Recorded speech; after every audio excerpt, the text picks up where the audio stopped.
អនិច្ចាហង្សត្វបាត់រូបឆោមអើយស្រពោនទ្រុឌទ្រោមខ្វះសេរីធ្លាប់តែហោះហើរផុតផែនដីមិនដែលស្គាល់អ្វីជាងក្តីសប្បាយ Hi guys, it's Dorothy with Death in Cambodia here. Today we have a very special guest and we are capturing one of our first survival stories right here on the podcast. His name is Saray and he has come here all the way from Atlanta, Georgia to be interviewed by none other than my father, Robert Chow. He has a very unique experience, very different from Robert's story, and we can't wait to share it with you guys. Let's turn it over to Robert and Saray. Okay, ជំរាបសួរបងដែលបានអញ្ជើញមកដែល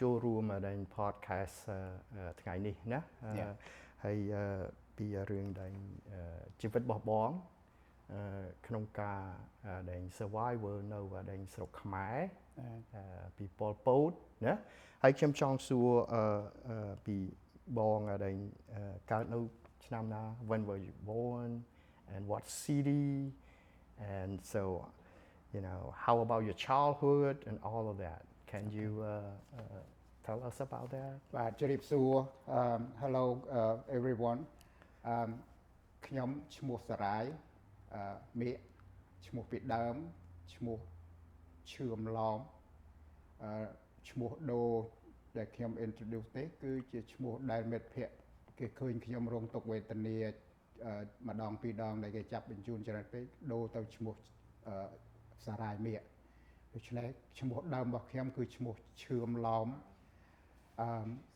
ក្នុងពេលដែលខ្ញុំ grow up ធំដឹងក្តីឡើងខ្ញុំគ្មានការរៀនសូត្រអីទេហើយខ្ញុំបានរៀនសូត្រតិចតួចហើយដល់ grow up ធំឡើងជាក្មេងហ្នឹងគឺចាប់ផ្ដើមដើរស៊ីឈ្នួលគេរហូតដល់បានអាយុប្រហែលជា16ឆ្នាំខ្ញុំបានទៅបួសបានរៀនសូត្រនៅពេលដែលទៅបួសហ្នឹងបងកើតនៅស្រុកណាដែរខ្ញុំកើតនៅរៀមសិតភូមិរៀមសណាឃុំលវាស្រុកមង្គលបុរីដូច Robert ដែរហ្នឹងហើយហើយ Yeah it's just kind of you know so coincident because I think you know I was born in the same town the same city and yes តាមពិតទៅ Robert កើតនៅភូមិដែលខ្ញុំវត្តដែលខ្ញុំបួសហ្នឹងនៅមិនឆ្ងាយពីគ្នាទេដល់ពេលហ្នឹងប៉ុន្តែឥឡូវយើងនិយាយពីរឿងchildhood វិញខ្ញុំមិនរស់នៅក្នុងគ្រួសារខ្ញុំមិនសូវ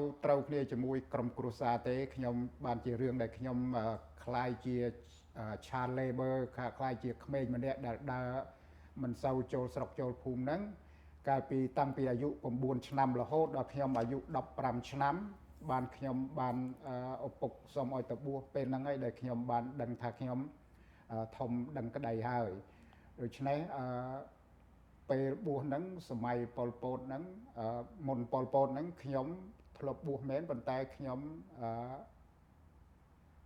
មិនដឹងថាខ្ញុំក៏ចាំការពារខ្លួនកាលចំនួនសង្គ្រាមហ្នឹងខ្ញុំនៅបួសនៅឡើយប៉ុន្តែខ្ញុំបានបាញ់ប្រយុទ្ធជាលោកសង្ឃហ្នឹងបាញ់ប្រយុទ្ធជាមួយខ្មែរក្រហមនៅចំនួនហ្នឹងOh wow so បាទខ្ញុំកាន់កំភ្លើងខ្ញុំបាញ់តដៃជាមួយពួកខ្មែរក្រហមដែលវាចូលមកក្នុងវត្តហ្នឹងដល់ពេលក្រោយមកសម័យប៉ុលពតឥឡូវដល់ពេលរឿងសម័យប៉ុលពតគេចូលមកហ្នឹងលោកដែលជួយបាញ់កំភ្លើងជាមួយខ្ញុំហ្នឹងគេបានទៅធ្វើជា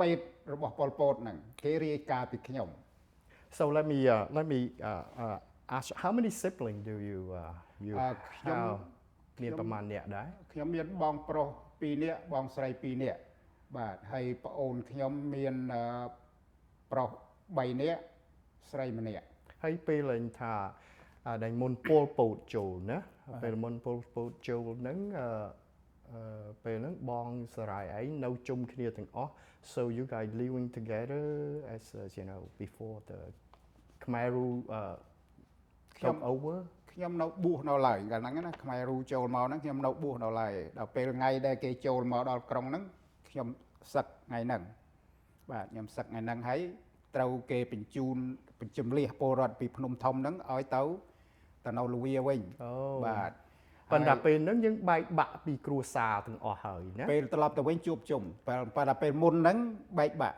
បាទព្រោះយើងត្រូវទៅបួស បាទហ្នឹង ហើយដល់ទៅពេលយើងទៅដែលទៅលវាវិញពេលហ្នឹងគឺខ្មែរ Pol Pot took over yeah. and then you move back to Lavia បាទ yeah I know Lavia really well បាទ and that city and then so you move back to live with the family with the whole right so then after that I think when ហើយជា2 3ខែពេលគេ 3 months okay ពេលត្រឡប់ទៅវិញហ្នឹងពេលមុននឹងត្រឡប់ទៅស្រុកវិញហ្នឹងពួកខ្មែរក្រហមដែលវាចូលមកវាសិតតែអ្នកមានជំងឺគ្រុនចាញ់ណាខ្ញុំឆ្លងភ្លាមយប់ហ្នឹងឯងខ្ញុំវាជំងឺគ្រុនចាញ់ឆ្លងមកភ្លាមយប់ហ្នឹងឯង wow បាទទៅឈឺទៅដេកឈឺនៅលវានៅប្រហែល2 3ខែខ្ញុំមិនដែលគិតថាខ្ញុំរស់ទេដល់ពេលខ្ញុំជាបន្តិចទៅគេក៏ចាប់ផ្ដើម recruit they call youth mobilize youth កងចល័តហ្នឹង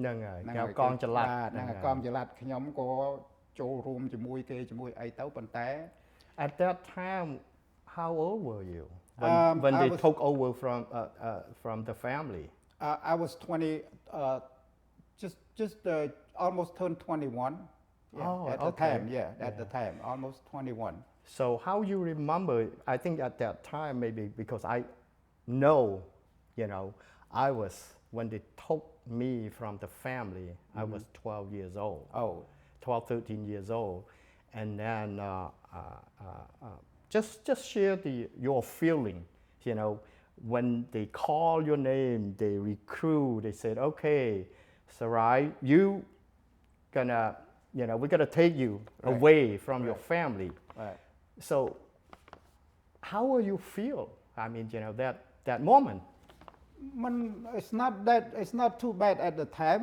it's not too bad because at the time it's not just me that they pull it out from the village they took all the youth the whole town recruit them so I didn't feel so bad actually I feel better but ខ្ញុំចាប់ផ្ដើមឈឺម្ដងទៀតដោយសារឃើញយប់ឡើងយើងដេកឃើញគេបដើមនុស្សយកទៅស្លាប់អីចឹងណាខ្ញុំចាប់ផ្ដើមឈឺម្ដងទៀតខ្ញុំចាប់ផ្ដើមដូច So before they took you away from the family so you saw the Khmer Rouge arrest I mean you know torture kill the people in the village right okay so you were what you feel scared or តក់ស្លុតដូចថាយើងតក់ស្លុតព្រោះរបៀបដែលគេយកទៅពេលរបៀបគេយកខ្មោចទៅកប់ហ្នឹងគេដឹងថាអ្នកនៅក្នុងភូមិហ្នឹងដើរផ្លូវណាទៅវាលស្រែហ្នឹងគេយកទៅកប់នៅកន្លែងហ្នឹងហើយគេកប់តែខ្លួនទេជើងដាក់ឡើងលើពីភ្នោអញ្ចឹងណា2 3កន្លែងអញ្ចឹងណាបាទគេកប់គេទុកជើងខាងឡើងលើដើម្បីឲ្យពលរដ្ឋដែលដើរផ្លូវចេញទៅហ្នឹងមើលឃើញដូចថា so that's only way that's what I'm agree with you because I think you know they want you to see and then you obey them right to you know so I think that's the method that they use in the thing is they will try to show that go my way or you not exist yes but so how you so they took away from your family that day and then you know they put you where I mean where? At the time វាមានឃុំប្រមាណឃុំនៅក្នុងស្រុកវល់បរិយនោះវាមានឃុំព្រៃខ្ពស់ឃុំលវាសឿចំណោមលហាត់ទឹកមកអូប្រាសាទហ្នឹងបាទគេលាយគ្នាយ៉ាងដល់ពេល5 6ខែគេហៅពួក youth អស់ហ្នឹងពួកក្មេងអស់ហ្នឹងមកលាយគ្នាលាយយ៉ាងទៅគេអត់ខ្វល់ណែមកពីភូមិណាស្រុកណាគេអត់ដឹងទេគេដឹងតែចាប់លាយគ្នាអ្នកខ្លះ10នៅលហាត់ទឹក20នៅសឿ30នៅលវាអីចឹងទៅយើងចាប់ផ្ដើមបែកគ្នា Did you have enough food I think during that you know when they put you in a camp they have enough food or they just because in my camp we call តំបន់3តំបន់5 yeah so I from the beginning from the first day as soon as we got to the camp I got 12 soldiers got us and then put you to work right away But I think in your situation, maybe it's a little bit different because I think in a different tambon, you call, you know, យើងនៅអង្គលបរិយតំបន់មកដូចតំបន់3ហ៎ តំបន់ បាទ 3 ហើយតំបន់ 5 នៅចិត្តដែលគួយម៉ែង ហ្នឹងហើយ ពោះគួយម៉ែងទៅណា ហ្នឹង បាទ ដល់ពេលឆ្លងទៅដល់បវិលអាហ្នឹងបានតំបន់1 បាទ so how you what they put you to work right away and how still have food at that time or how was that how was តាមខ្ញុំចាំបានក្នុងរដូវវស្សាឆ្នាំ1976នឹងជាឆ្នាំដែលរងទុក្ខមែនទែនគេយកមនុស្សទៅសម្លាប់ក៏ច្រើនម្ហូបអាហារក៏គេចាប់ផ្ដើមបង្កាត់បន្ថយបាទឆ្នាំ76ដែលខ្ញុំចាំបានគឺឆ្នាំនឹងហើយដែលគេធ្វើបាបខ្ញុំពេលខ្ញុំទៀមទាណាពេលខ្ញុំចេះតែទៀមទាខ្ញុំថាបកប្រែពាក្យសមមិត្ត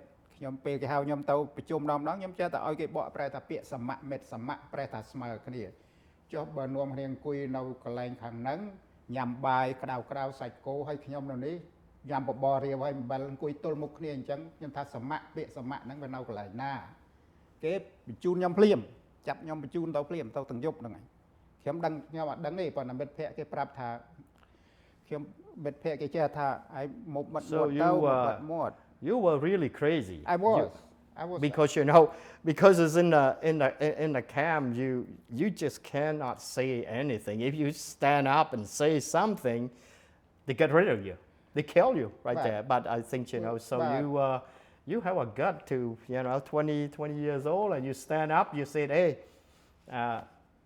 I want your food too you know you eat beef I want beef you want it right so រឿងនេះវាចេះរឿងនេះបើតាមខ្ញុំគិតហើយខ្ញុំចាំច្បាស់ខ្ញុំអត់សូវឈឺខ្លួនខ្ញុំអត់សូវគិតពីរឿងម្ហូបអាហារទេតែខ្ញុំគិតពីផ្លូវចិត្តដែលគេគៀបខ្ញុំធ្វើបាបខ្ញុំគេគៀបខ្ញុំនិយាយអីក៏មិនបានខ្ញុំថាអីក៏មិនបានបាទខ្ញុំកសាងពាក្យដែលគេឲ្យយើងកសាងគាត់ថាតាមគេហ្នឹងក៏មិនបានដែរ so ហើយអាពេលដែលថាយើងនៅខាមហ្នឹងគឺក្នុង3ខែហ្នឹងយើងនៅមានម្ហូបអាហារគ្រប់គ្រាន់ណាដល់ក្រោយពី3ខែ4ខែមកអាហ្នឹងបានគេចាប់ផ្ដើមកាត់អាដែងម្ហូបអាហារហើយគេឲ្យយើងទៅធ្វើអាដែងធ្វើការហ្នឹងហើយហ្នឹងហើយលើកទំនប់ដាំស្រូវដាំអីណាហ្នឹងហើយចុះពេលអាដែងពេលដែលយើងនៅក្នុងជនរំហ្នឹងក្រោយពីអាដែង3ខែមកទៅគេកាត់អាម្ហូបហ្នឹងគេកាត់ឲ្យតលអស់ឬមួយគេថានៅទៅរាវ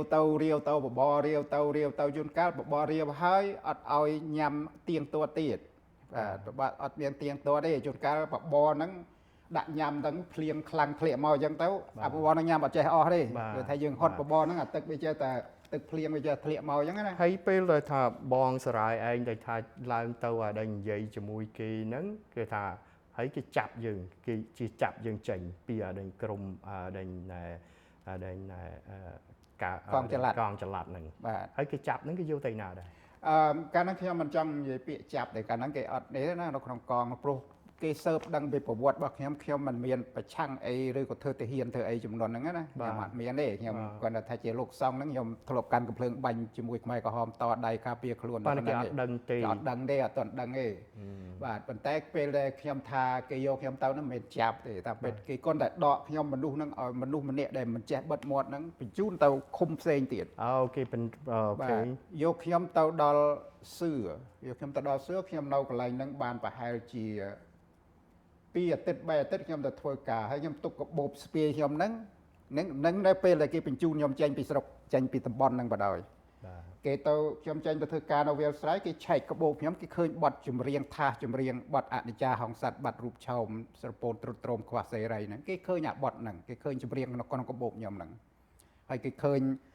dictionary សភៅសិក្សាអីនៅក្នុងកាបូបខ្ញុំនៅពី3ក្បាលនៅក្នុងហ្នឹងហ្នឹងពេលហ្នឹងហើយដែលគេទៅយកខ្ញុំពីវាលស្រែមកបាទយកខ្ញុំពីវាលស្រែមកគេបញ្ជូនខ្ញុំអត់ឲ្យនៅក្នុងតំបន់ហ្នឹងដែរបាទ ចឹងបានថា you were lucky because they usually they kill you right there if you stand up something like that but I think you know so they move you to a different city because you talk too much តំបន់ផ្សេងទៀត Okay បាទ នៅ different តំបន់ city ទៅដល់តំបន់មួយបាទយកគេយកដល់ថ្មគោលហ្នឹងគេបំបែកខ្ញុំគេបញ្ជូនមកក្រុមហ្នឹងទៅខ្ញុំមុនដំបូងខ្ញុំធ្វើការណាខ្ញុំធ្វើការហើយខ្ញុំតែងតែនិយាយល្អជាមួយគេមួយអីដល់ពេលគេហៅខ្ញុំវិវាលស្រែហ្នឹងមកខ្ញុំថាអូប្រហែលជាខ្ញុំគេតម្លើងឲ្យស្អីមួយយ៉ាងហើយឲ្យដូចខ្ញុំបាន credit អីចឹងណាខ្ញុំតស៊ូខ្ញុំហាត់ពុតលោតដំចឹងដល់ពេលគេយកខ្ញុំទៅបញ្ចូលកន្លែងសាលាហ្នឹងមើលទៅមុខសិតតែនេះអត់ធ្វើការសិតតែនេះឈឺសិតតែនេះដែលគេធ្វើទុកបុកម្នេញច្រើនខែហើយហ្នឹងយកខ្ញុំចូលទៅក្នុងហ្នឹងខ្ញុំថាចំមិនមែនតម្លើងអញផងហ្នឹងយកអញមកនេះយកមកមានរឿងអីមួយហើយខ្ញុំតក់ស្លុតភ្លាមខ្ញុំគេឲ្យនៅនឹងមួយយប់ខ្ញុំបានខំទៅសេសម្បត្តិទៅសេក្តាស់ផ្ញើទៅបងខ្ញុំនៅក្នុងភូមិថាខ្ញុំបានគេត្រូវគេយកចេញពីហ្នឹងទៅហើយខ្ញុំមិនដឹងវាសនាខ្ញុំយ៉ាងម៉េចទេដល់ពេលអញ្ចឹងទៅគេបញ្ជូនខ្ញុំទៅដល់ថ្មគោលគេបំបែកខ្ញុំទៅគេហៅចល័តព្រៃលាវបាទទៅលើចល័តព្រៃលាវទៅដល់ព្រៃលាវហ្នឹងទៀតឲ្យខ្ញុំបិទមាត់អត់ចិត្តទេខ្ញុំទៅដល់ហ្នឹងទៀតឲ្យគេឲ្យកសាងគេចេះតែចង្អុលខ្ញុំឲ្យឡើងងាយឡើងអីណាខ្ញុំអរគុណស្អីអង្គការឲ្យខំកែប្រែយ៉ាងដែរហ្នឹងណាបាទខ្ញុំដល់ពេលគេបញ្ជូនខ្ញុំឲ្យទៅកាប់អុសហើយក្នុងព្រៃកាប់អុសវាស្ងាត់ណាដល់ពេលវាស្ងាត់អញ្ចឹងទៅខ្ញុំច្រៀងចម្រៀងអាដែលខ្ញុំច្រៀងថាបាត់សិទ្ធិសេរីភាពហ្នឹងណាសពូនទ្រុឌទ្រោមខ្វះសេរីខ្ញុំច្រៀងបទហ្នឹងលើដើមឈើនៅលើអីគេមានគេអ្នកតាមដើមហ្នឹងបាទហើយពេលឲ្យថាអាហ្នឹងនេះមុនដែលបងសរាយឯងដូចថាពេលបួសកាលនៅក្មេងណាបាទ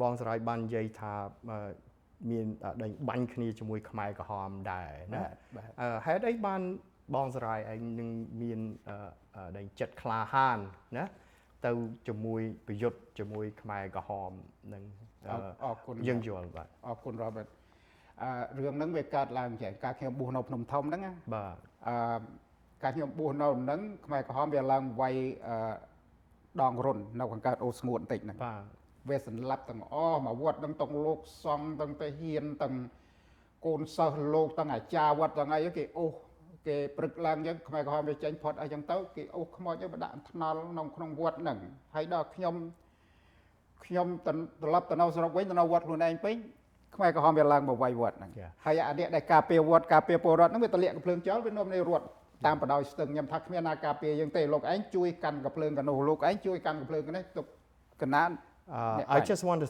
speak in English a little bit because I think this is so important. Right. I think asking him because during the before the Pol Pot took over, 1975, he was a monk, as in a temple.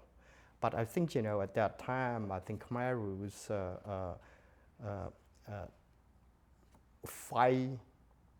took over a small village around the city called Phnom Thom. Osmut. So I think they killed all the people in the village. In the temple. In the temple village and all children. So he saw that. So now he willing to fight. To fight the Khmer Rouge. So that's why he was fighting with Khmer Rouge before a couple of months before Khmer Rouge took over. Right. So I think that's so. But he was a monk. It's not a soldier, not a but. So I just want to Well, the village defend the people that's supposed to defend the village and defend the temple. They lay down the arm and they run along the river, down the stream. So there's nobody defend me. So they start to fight and burn the house right like half a kilometer. I can see them. But then again, they point. I seen the woman point and say, "Go to the temple. Go to the temple." So. Meaning they come straight to me.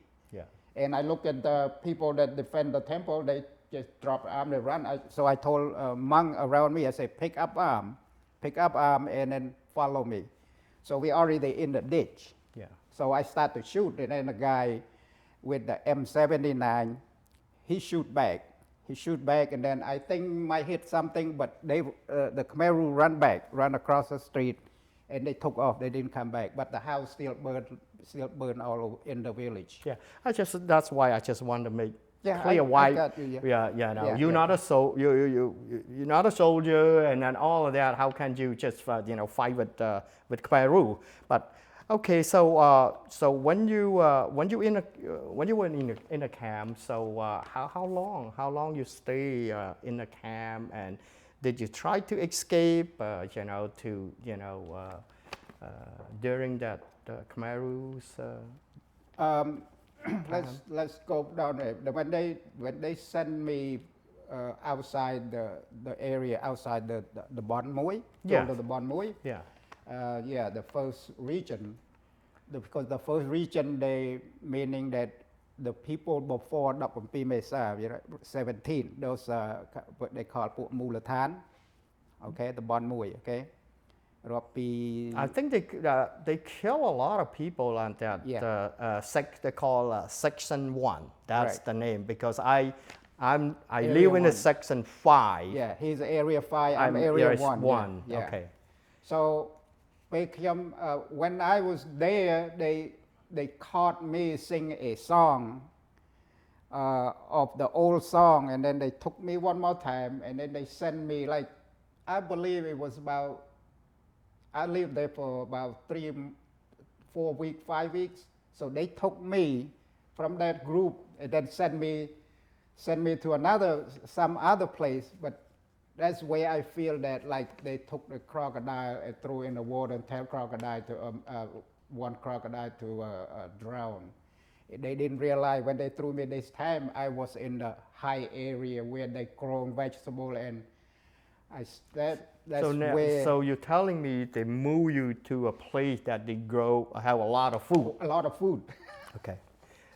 But Lucky. the people that decide to send me out, they send me to death. I mean, they send me to some place else that they don't want to see me again. They didn't want is the guy that come to request to have me recruit the 10 guy. Yeah. The guy that brought us up, he's one of the leader, Khmer Rouge leader at the time. We call Kamapibal. He's a nice person, but I'm scared because he's Yeah. at the time, you just see them wearing a black dress, you just scared to death. So he took us over there. They already have 21 guys in that farm already, in Nong Khonong Jamka nang. So they add another 10, that's where my emotional start. There's a reason why we joined Khmer Rouge, because when we together over there, we kind of like we cannot be separate. So let me make it clear. So when they move you from that city to the place Called that- Bojum. Bojum. Yeah. Then at that time you joined the Khmer Rouge team. That's what you're saying. No, You joined. when we joined in there, Vietnamese invasion was Okay. coming. So I think so now you're talking about really after 4 years. Yeah. After 4 years in the camp, so now you so you stay in that camp for almost 3 years or two and a half years. No, it's about a little over a year. A little over a year. Yeah. Okay, so then so they treat you very nice. So I think then at that time, so the Khmer Rouge, the Vietnamese the invasion Cambodia. Right. So so then what? You just joined the Khmer Rouge Pol Pot's army. Right. When I was working that farm before they sent me out, I was so skinny. I just like unrecognizable. Can't get out from there. So when I got to farm, the Chamka, for 3 months, they sent us back to have a meeting with the old place. they could not recognize me because I was so much food to eat and looks Plum. yeah.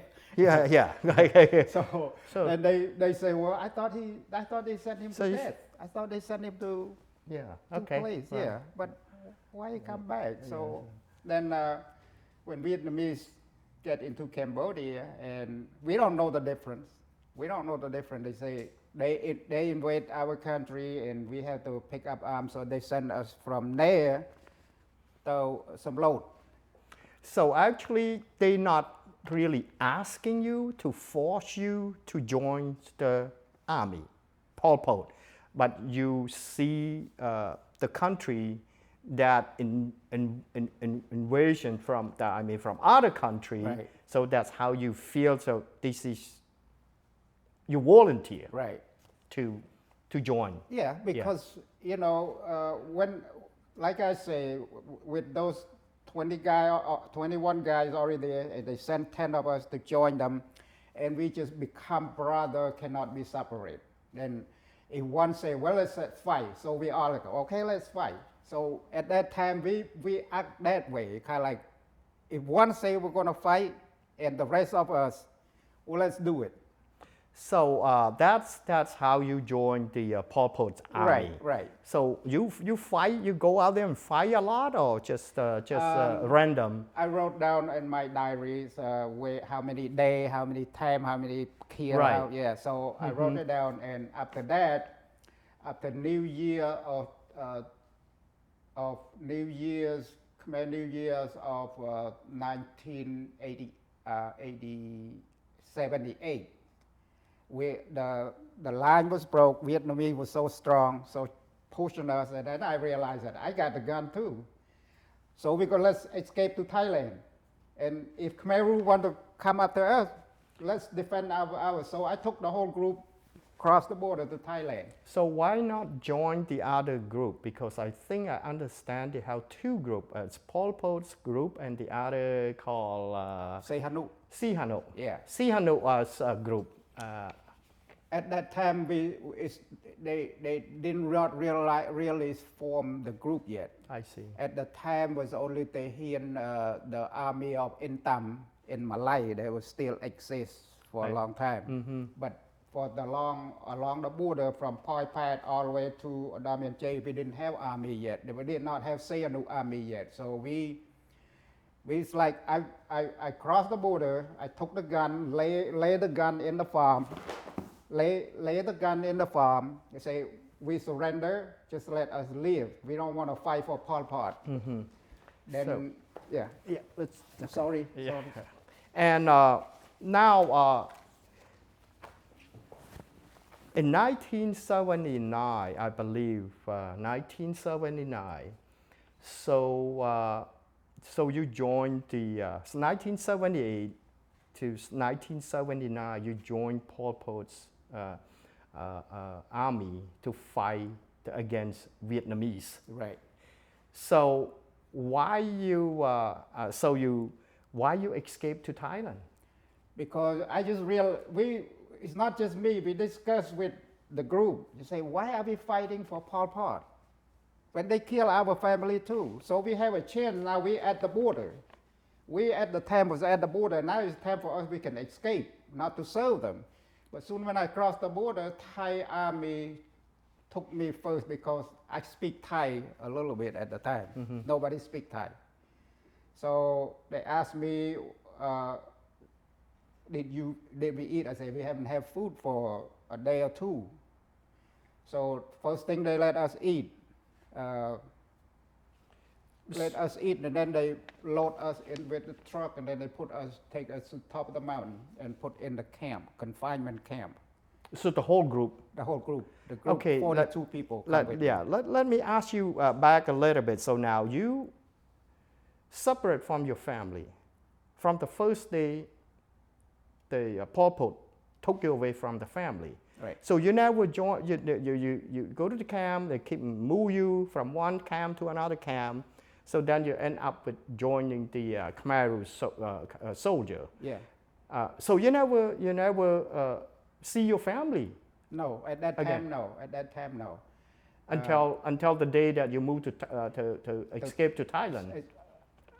Go to Thailand, they put us in a confinement camp, and then Pol Pot, that year they run out of the army because a lot of army run across Away. the border. Oh, okay. So they go around buy the guy who in jail from Thai army. So they one head they say 500 bahts at the time. So I was in they call Tap Sai. From Tap Sai right on top of the mountain near the Kamput camp. And they took us, before they took us, they say, well, which country do you want to go? So I choose Australia, put in, because they let us see in the magazine. Yeah. They say, I go to Australia, about half of them want to choose to go to French and America. I don't know any other country at the time. I don't know nothing about it. So let me ask you this year about the before we cross the border, go to the third country.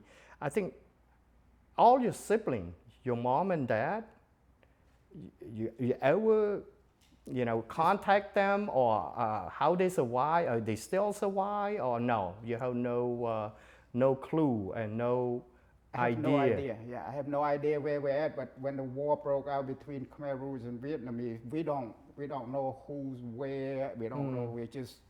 I don't know nothing about it. So then they sold us back to Khmer Rouge. They sold us. The Thai army. Okay. The Thai army take Pol Pot request to get any guy who was on the border inside Thailand, bring them back to them. They pay the money. So now Thai pay your guy to go back. Not pay me. They pay the Thai who control the camp. I see. Take us from the camp, sold us back to the border. About 6 hours after I got to the border. Who paid that? The Khmer Rouge. Khmer Rouge, yeah. Okay. So after I got that, they took me to nowadays they call Saprum. That's where I got started. When we got there, about 6 hours later, we got the gun all over again. So who supply you the all of these? Khmer Rouge along the border, where they still have battalion and division was still there. So they call it re-recruit. So I got the So weapon. at that time, they're not killing like when they not like in the past. No, and now they're not. Yeah, they solve, and they don't want anybody to call them Khmer Rouge anymore. Oh, they just gotten solved. They just say, what they're calling them. They just say that the active army against Vietnamese. So that's what they name them. They just Khmer Rouge. rename themselves to. Okay. So yeah, so they sent me to Chamka Cafe about 2-3 hours, and then we start to fight again, shoot again. That was the time that I never know that I was come back alive, because the tank was all over the place, and there must be a lot of people, a lot of soldiers got killed, right? First time in my life I seen Vietnamese soldier die. I mean, because right in front of me with the machine gun. So we wipe them out, and that's where I start to realize the Vietnamese are so tough. They die 10, they send 100 come over and take, to move the body. But when the 100 come in, we just wipe them out. And finally, the tank come. When the tank come, they kill one of my guy that sit in the foxhole with me. They kill him, shoot right on the shoulder here. Kill him in here, and we couldn't get out because they fight so much that we didn't get the order to pull out. I sat in there with the dead body in the hole. So about 3-4 hours, about like 2 in the afternoon, they blow the whistle, say, pull out. So I went outside. I went across the Wat Chra and Bopelin, go back to the border again. This time across the border again. Wow. So let me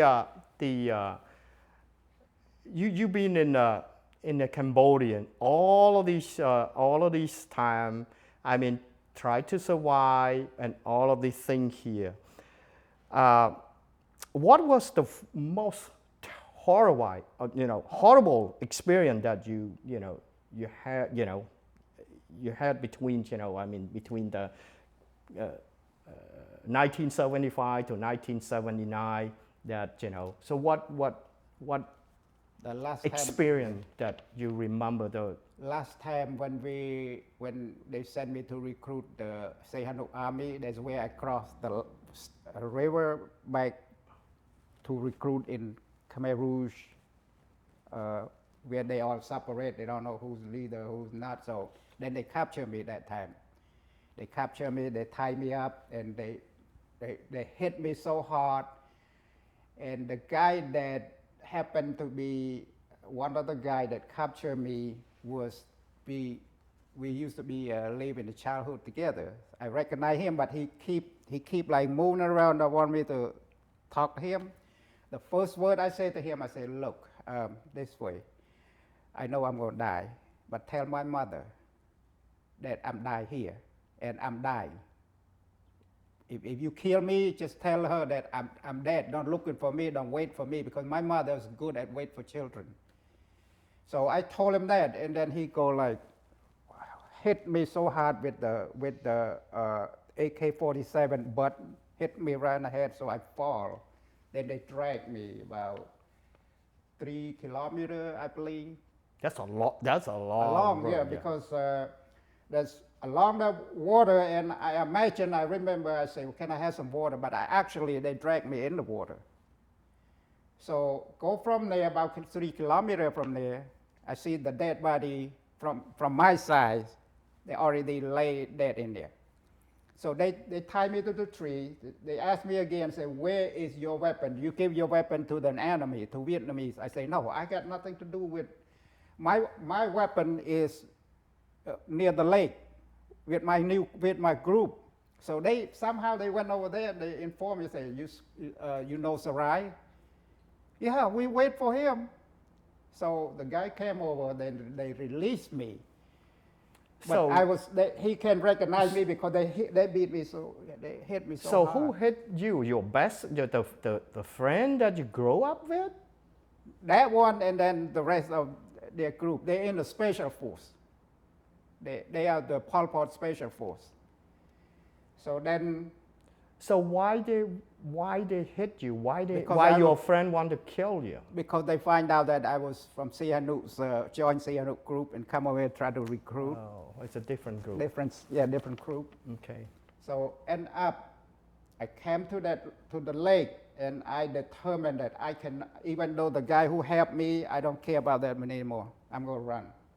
So like dark, I start to run like 1 kilometer, and it was so dark, so I stopped, and I dragged a little young man with me, and he said, why you stop? Why you stop, brother? Why you stop? I say, because we don't know where we're going.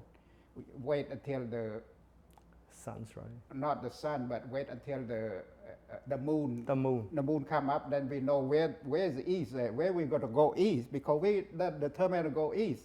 Without the moon, we don't know where we're going to go. So I wait, then make the story short, cross the river that day and inform the Sihanouk army. I say, look, I need to see my mother. I need to see my brother, my sister before I come back to join you guys. They say, okay. Yeah, they say, okay. So from that moment on, Vietnamese took me in. When I go to the village, Vietnamese took me in. Okay, they tell me to join them, to join the Heng Somrin army. I say, no, I need to see my mother. I need to be with my mother. I need to be with my family. And eventually, I just tell them, I know I have no intention to join them, but I just tell them, I say, give me time to be with my family, and you ask me anything you want. But by the time I settled in there, like a month or two, doing the farm work with my parents. Oh, so you live with about 2 months, about 2 months. Okay. Yeah. But so all your siblings still alive? Yeah, they're still alive. Okay. But they brainwash them to watch me too. Say any step I go outside the family, they tell my family to watch me too. They don't want me to run back to. So you join were Khmer Rouge. with the family and Yeah. growing, work in a farm for Right, for for how 2 long? months, For about 2 2 months. months, yeah. And then you. I start to go across the border to the other side, where they say that Sihanouk's army is at, Chumrum Thmai, Chumrum Cha, okay, old camp, Nong Chan. So I went over there, my goodness, that's where I start to cry so hard because I don't know how many friends in that group, mobilized group, Kang Chalat, they already joined the.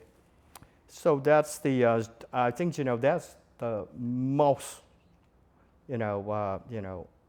Horrible thing that you remember the army thing, the fighting, and Yeah. I think they tried to kill you. Right. And yeah. So Okay. yeah, so I got to join the group in the camp, Sihanouk camp, called Jerum Thmai. Been in there about a little over a year, and that's where I meet woman.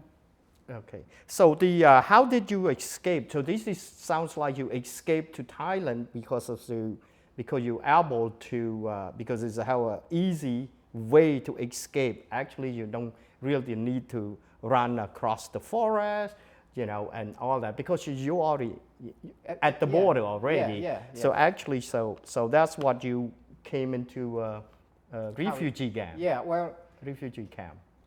I meet my daughter's mother At the refugee camp. at the Sihanouk camp. Okay.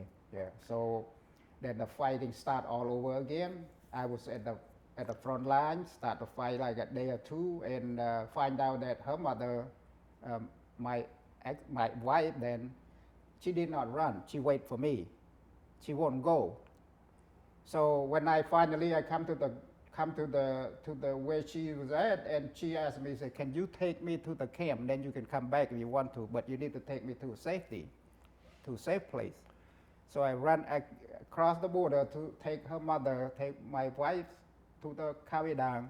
When I got there, the manipulation that don't want me to come back, that's the reason why I end up stay in that camp. And it's a long story in there. They don't want me to come back, so her brother know that one side section of the camp they're gonna close, so he pulled me to the temporary section. That way they can took me away on a bus and then take me to another camp away from the border. So let me go back to when you was soldier. I think go to fight and all that. Yeah. So when you shoot the gun and kill all of these, how was you feel? And you don't feel any. My story is close to like a Vietnam War movie, like Platoon. It's a soldier, The yeah. Platoon. Okay. That's my story Yes. is close Yeah. to. We don't care, we kill. Yeah. Because you're a soldier. I was a You're soldier, committed yeah. to Well, it's to do worse- your job. Yeah, it's worse than that. Like usually, if someone got wound on the other side got wound, Vietnamese will take the wound no matter whose side it is. Vietnamese army will take them to the hospital. But for my group, no, we don't take enemies' wound.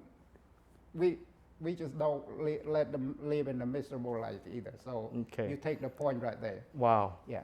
So then after the well, then I don't think you have much nightmare because I think because you already this is my job. What I'm thinking, just this is my job. I decide to serve. I mean the whoever Khmer Rouge or Sihanouk soldier. So you just go out there and do your job, right? Yeah, when I decide to live in that camp with my fellow Sihanouk army, my family actually very proud. So they actually crossed the fighting line, come from the village to come to visit me in the Sihanouk camp. Okay. So, and from there, when they I still plan to come back because her mother, my ex-wife, my wife was already at the safe place.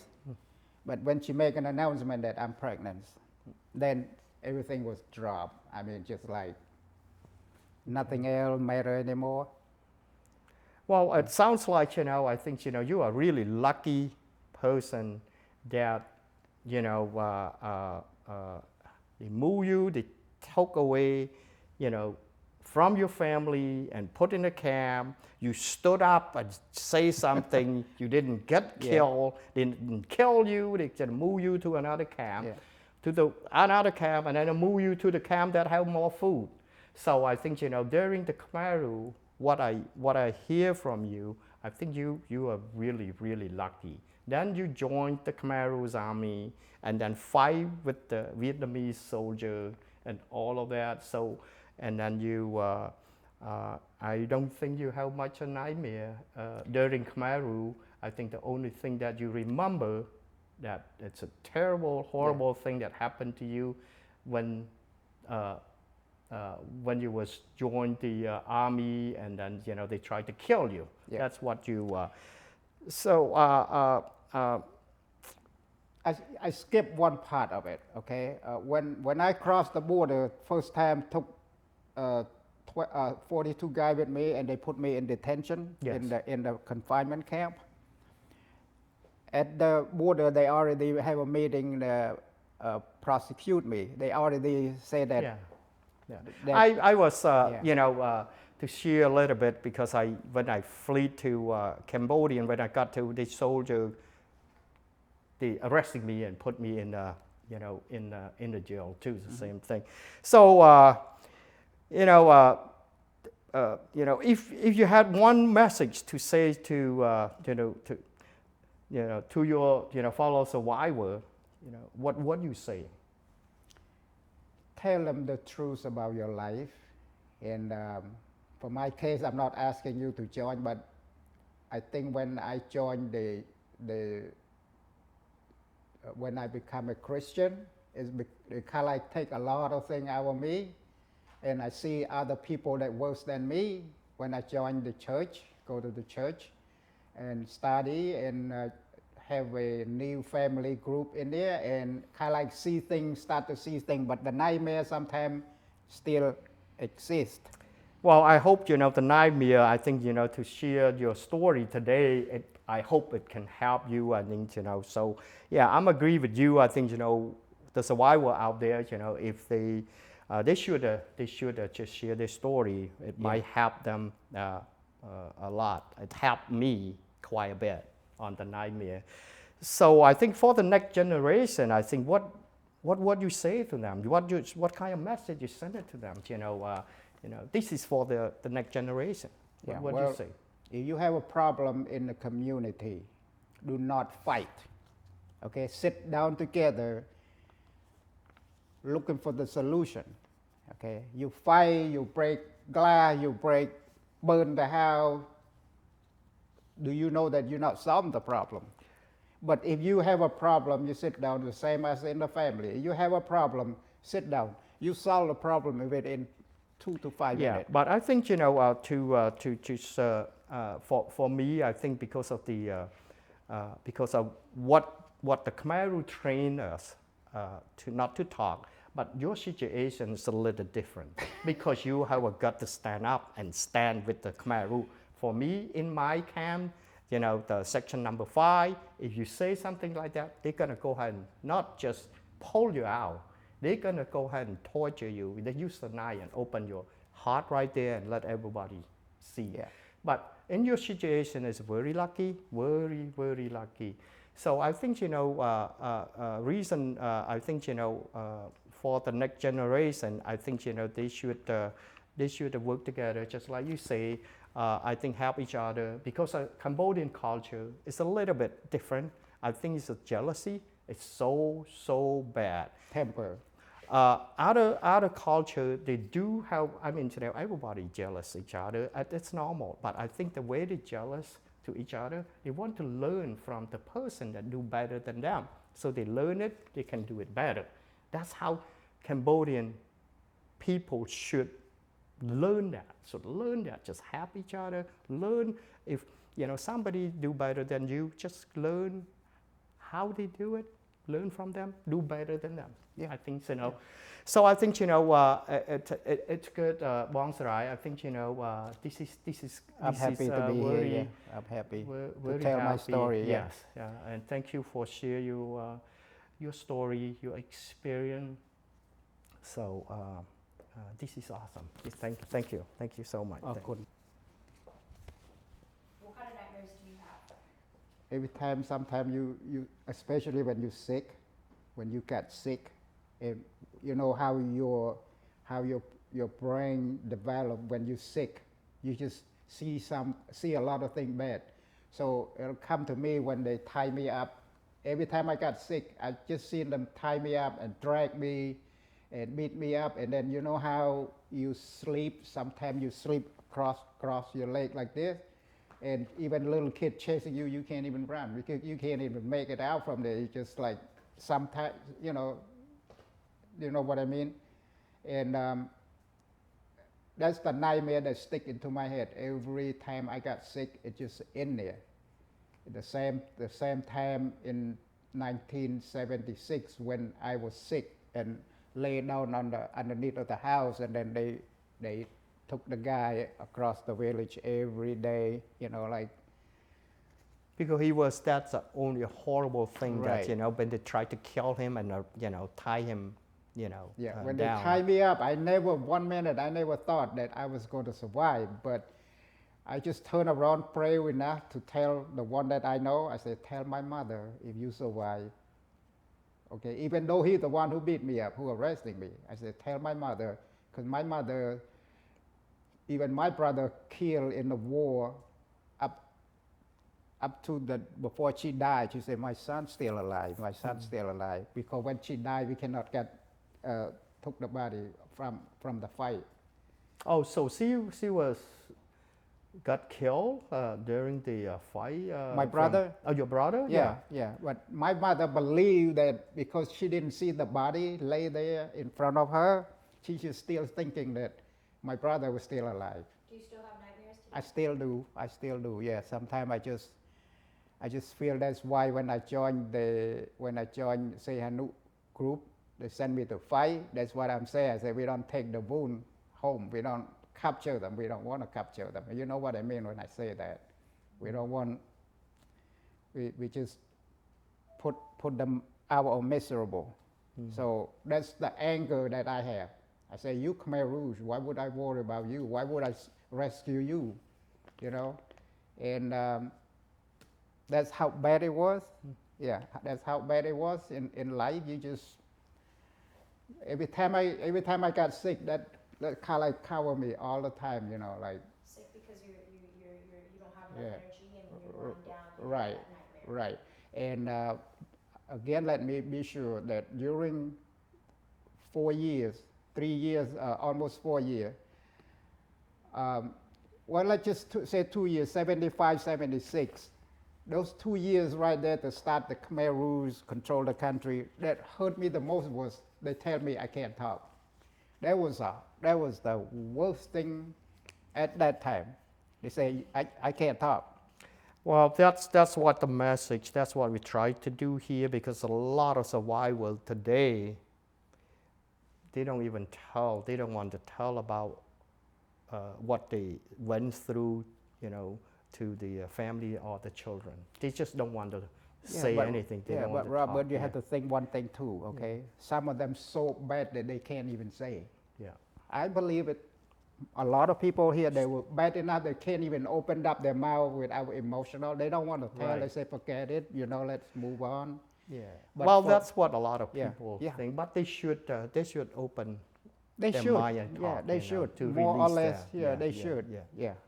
So any other question you want to ask?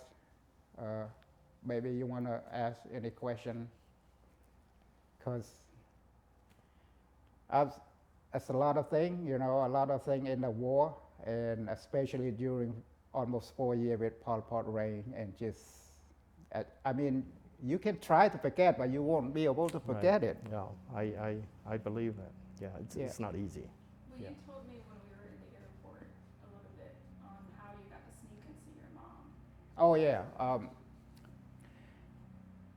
When they sent me outside the area to the area 1, I got malaria, and I missed my mother because I realized, yeah. Sorry, I'm sorry. We should Huh? wait. This The sound. Okay. the loud more. Theary, can I have you stand over here and ask the questions?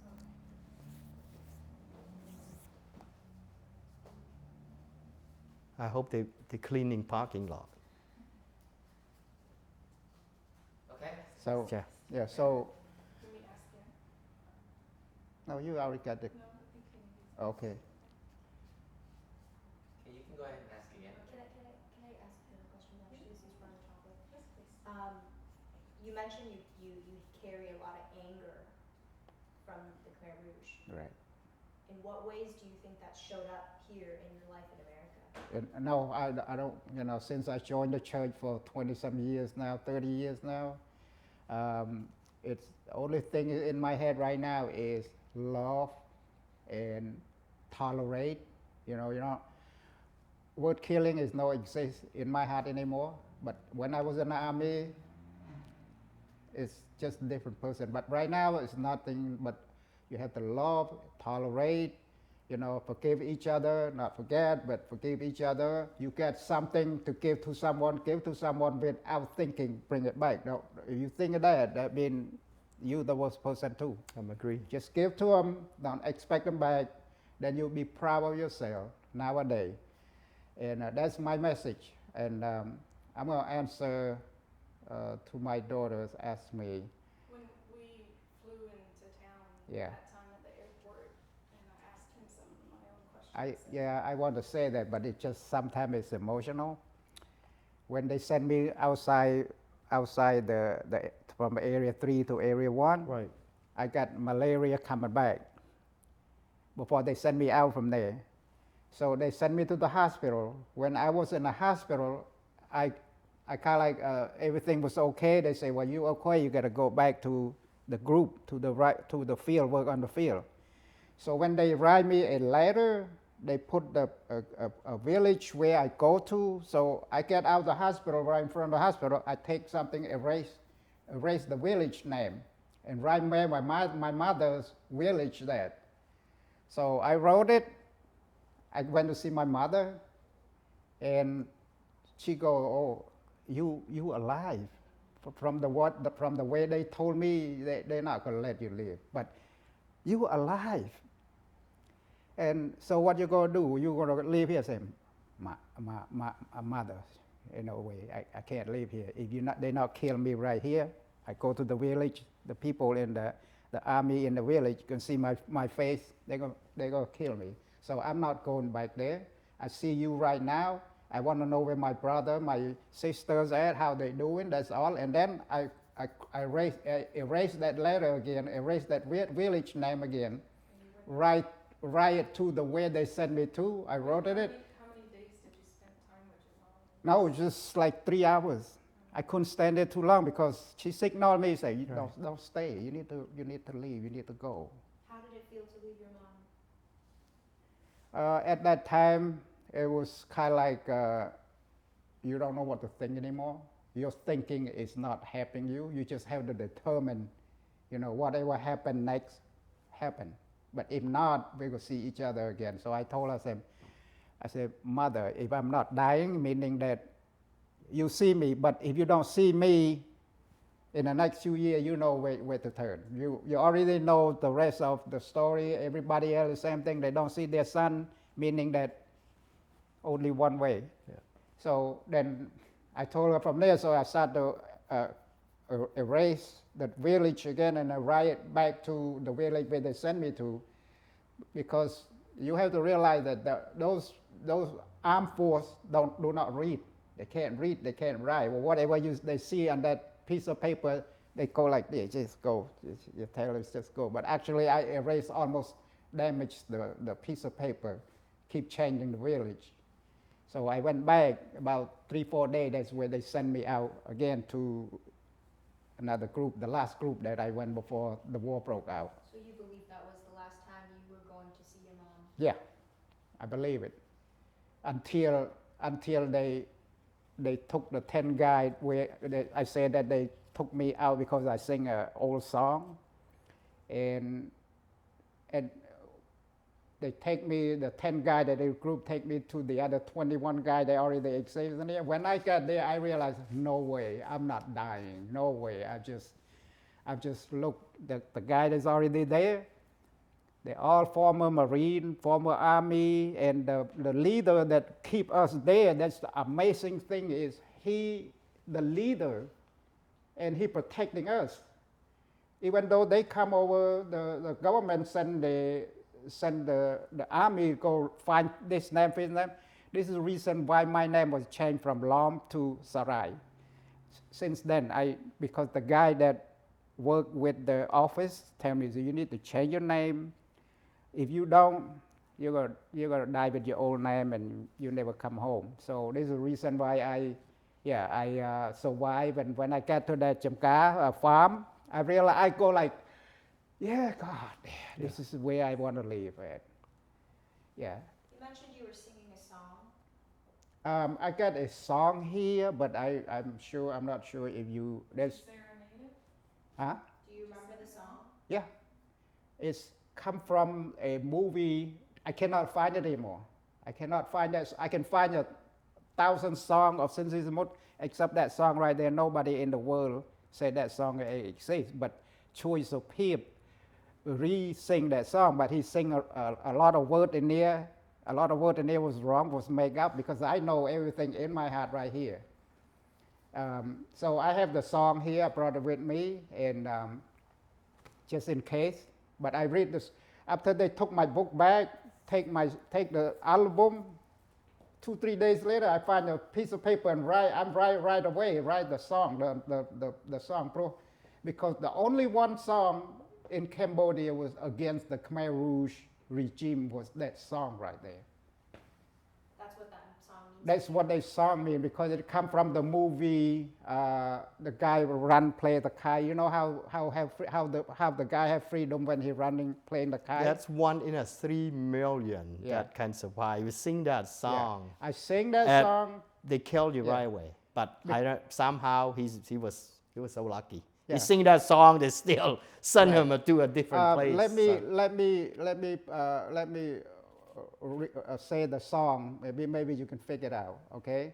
Anicca Hong Sat Bat Rup Chom, meaning that the swan, Yeah. the swan on the sky no longer allowed to fly.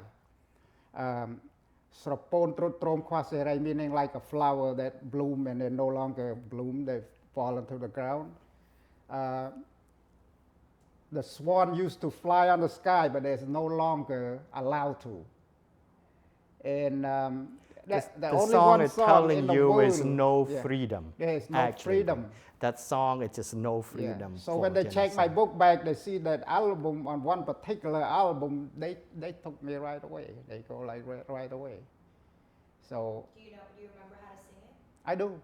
Can you sing I it do. for us? I can sing a few clear Anicca Hong. Well, you want me to sing? Yeah, go ahead.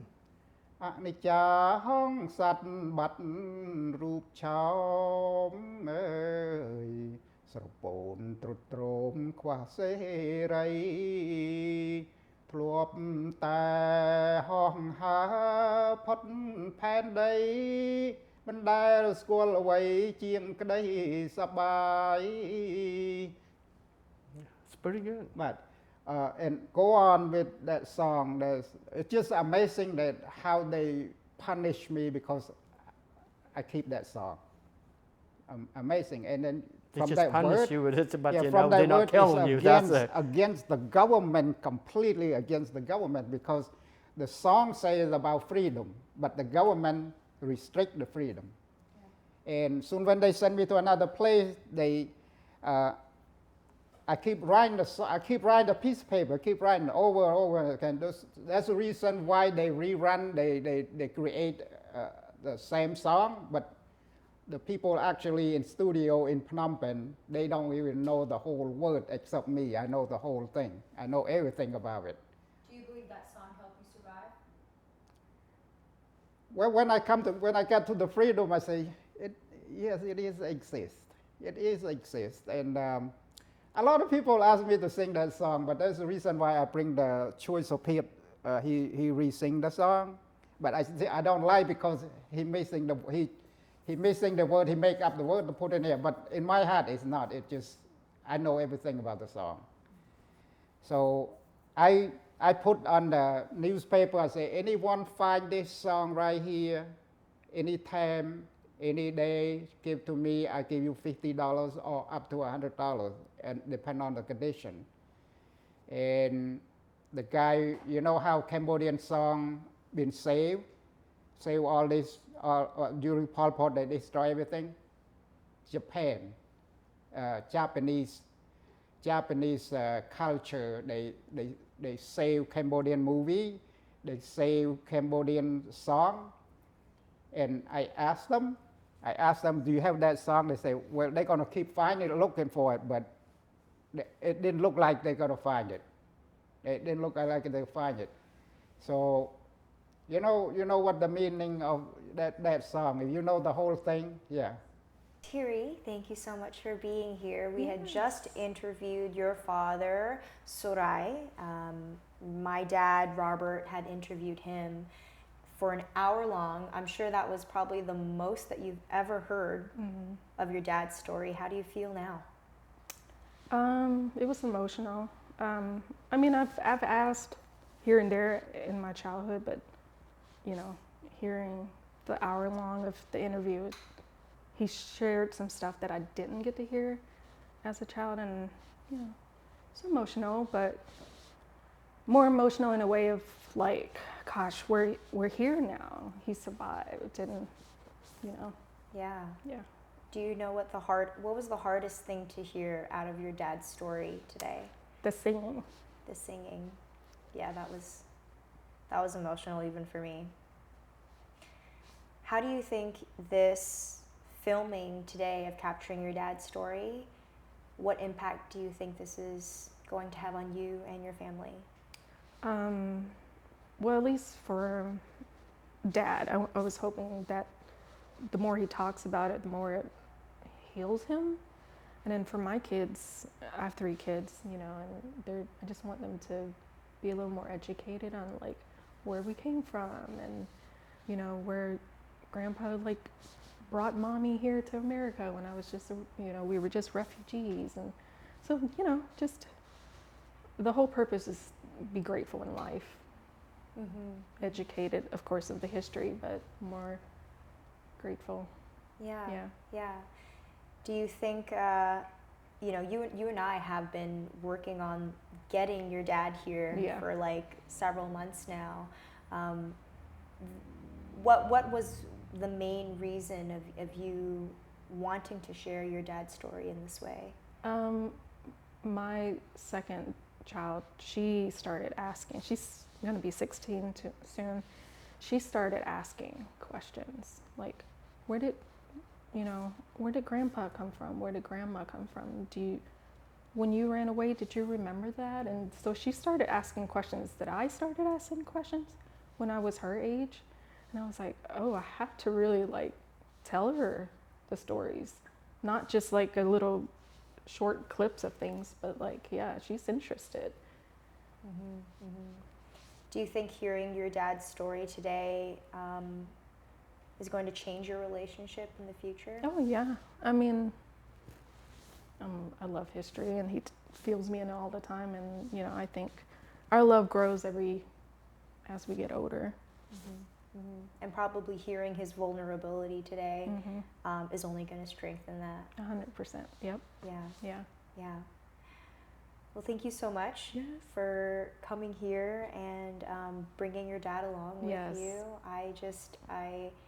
I'm so excited, and I can't wait to share his story with the rest of the listeners out there. Thanks for having us all the way from Georgia. Thank you. Yes.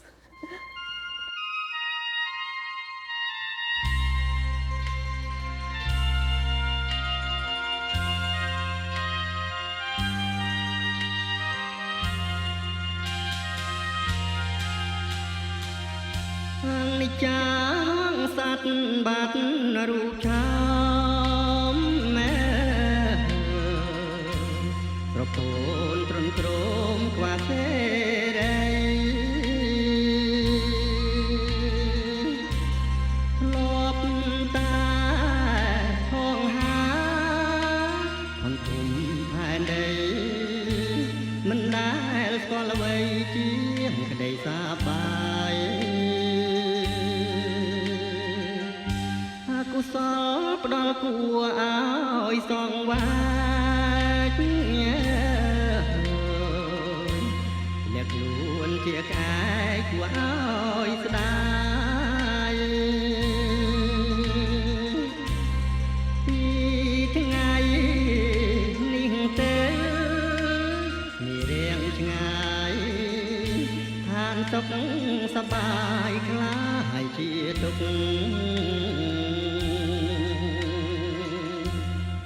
រយុទ្ធតស៊ូនឹងជីវភាពដឹងខ្លួនភ្លៀងទៀបឃ្លាតចាងសំបុកទ្រូងអើយចុកណានដូចបានបុកអរាបសាចុកព្រោះកម្មឯងសុទ្រាំសំដែងតាមវាសនាធ្វើមិនដេចលោកាបានតាំងតែងឲ្យទឹកសមុទ្រស្ងួតហួតហែងក្នុងផ្សែងខំផ្សងតាមវាសនា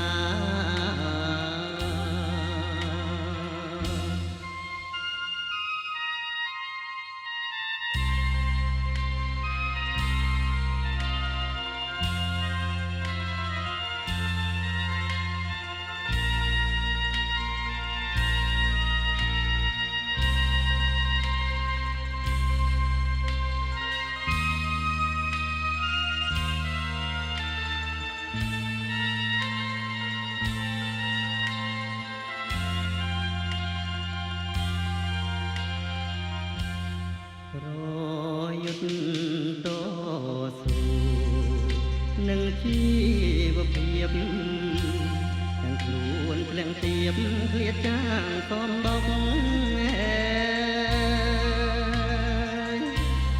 ទ្រូងអើយចុកណានដូចបានបុកអរាបសាចុកព្រោះកម្មឯង